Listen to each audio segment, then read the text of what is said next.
Coba lihat nasi box kita. Kalau kita dapat nasi box, buahnya rata-rata pisang.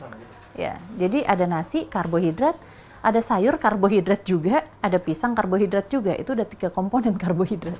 Nggak sederhana aja sih ya, namanya memang masih kerja tiap hari. Walaupun dibilang pandemi, lockdown kan klinik nggak bisa tutup ya. Dan pasien ada terus gitu. Jadi diupayakan, bohong sih kalau saya bilang selalu berhasil, diupayakan tentu makan jangan sampai telat-telat banget misalnya. Istirahat cukup itu pastilah dicoba gitu ya, walaupun kayaknya akhir-akhir ini rada sulit karena karena pandemi juga ya. Nah, jadi rasanya sih nggak ada yang spesial sih. Memang sejak mama saya kena kanker 6 tahun yang lalu ya. Mama saya kena kanker 6 tahun yang lalu. Terus disitulah kami menyadari pentingnya pertahanan tubuh, sel imun gitu. Nah memang kan lalu dicoba, mama saya waktu itu berobat ke Jepang dengan sel terapi yang lalu akhirnya teknologi itu kami tarik ke Indonesia ya, dengan seiring dengan kesembuhan mama saya. Saya nazar gitu ceritanya waktu itu, terus nazarnya berhasil, mama saya sembuh, saya tarik teknologi itu ke Indonesia, saya coba permurah, karena di Jepang mahal sekali ya. Nah tapi disitulah pada saat penarikan teknologi itu kan saya harus belajar banyak tentang imun tubuh. Karena apa? Kalau nggak profesornya nggak mau kasih ke saya gitu. Kamu nggak ngerti apa-apa soal sel imun, terus kamu mau alih teknologi itu gimana ceritanya? Di situ belajar banyak. Jadi sel imun itu sangat tergantung dari banyak hal. Utamanya diet. Jadi yang kita lupa adalah orang Indonesia tuh sangat suka karbohidrat. Ya, misalnya kita makan nasi, biar sehat pakai sayur dong. Terus biar sehat lagi pakai buah. Coba lihat nasi box kita. Kalau kita dapat nasi box, buahnya rata-rata pisang. Ya, jadi ada nasi karbohidrat, ada sayur karbohidrat juga, ada pisang karbohidrat juga. Itu udah 3 komponen karbohidrat. Terus ayamnya 1. Iya dong, ayamnya 1 kan. Pasti satu nasi box kan ayamnya 1. Nah, sementara kalau dihitung dari proporsi, itu proteinnya jomplang banget. Harusnya ayamnya tuh 3 gitu. Dengan si nasinya mungkin setengah atau buahnya bukan pisang misalnya. Nah seperti itu. Jadi itu sangat mempengaruhi sel kita, termasuk juga sel imunitas, sel pertahanan tubuh. Nah itu satu diet ya. Terus yang kedua ya tentu ya yang lagi boom saat ini adalah vitamin D3, itu benar sekali. Dan sebenarnya itu gratis ya, sinar matahari juga ada gitu. Tapi kan memang pada dasarnya makin kita kesini, kita makin menjadi orang yang jauh dari sinar matahari gitu. Nah itu pasti kurang tuh orang Indonesia. Kami sudah pernah meneliti bahwa orang Indonesia rata-rata kurang. Jadi diet, vitamin D3, probiotik.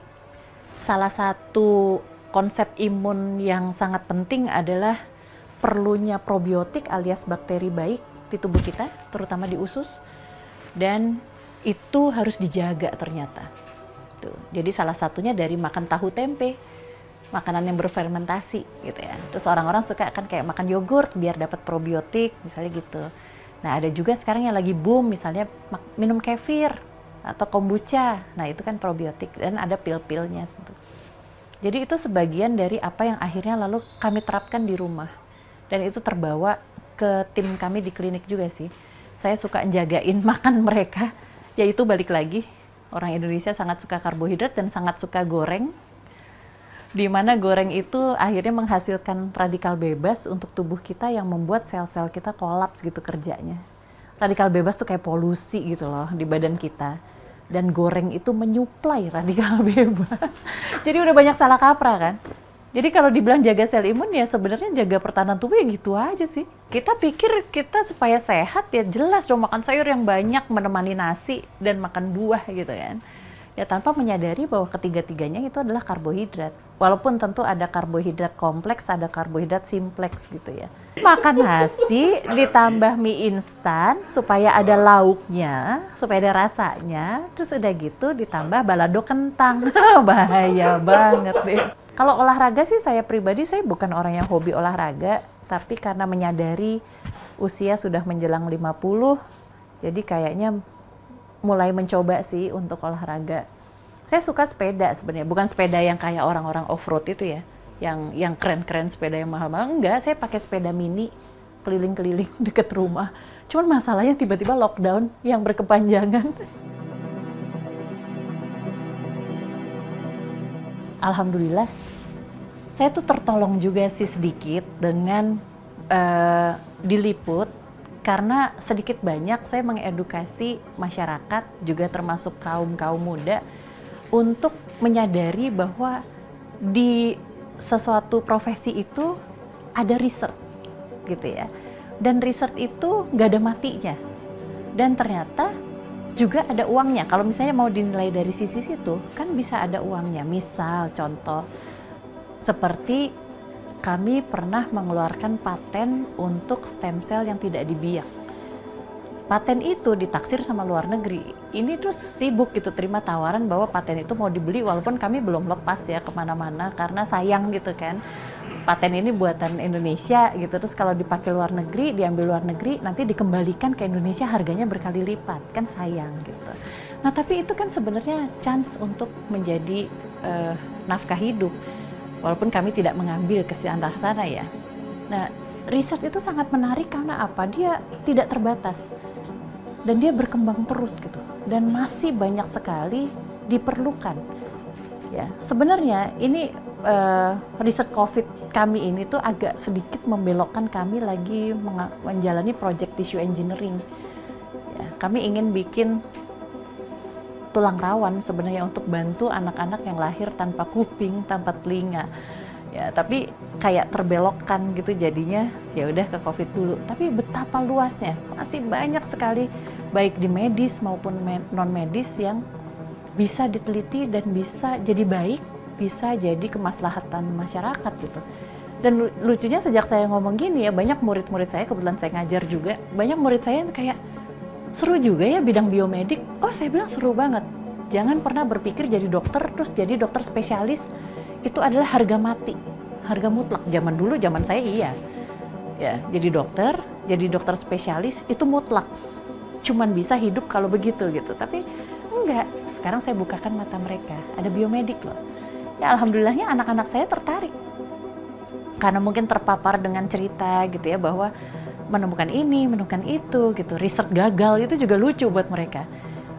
Jadi pernah anak bungsu saya tuh giginya copot kan, namanya anak kecil giginya ganti. Terus dia kayak, "Mom, what should I do with my tooth?" gitu kan.